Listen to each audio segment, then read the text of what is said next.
Okay, it's November 2nd, 2014, Croton Point Nature Center.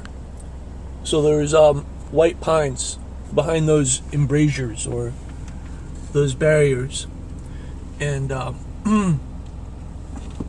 it's just going to be kind of like a documentary. This was done as a response to that latest storm, the Sandy, that destroyed all the pines in different parts of the county. So here this clearing was made, and these pines were planted by staff at Croton Point Nature Center, which is right there, right up ahead. So I'm going to go up there and see if anybody's there.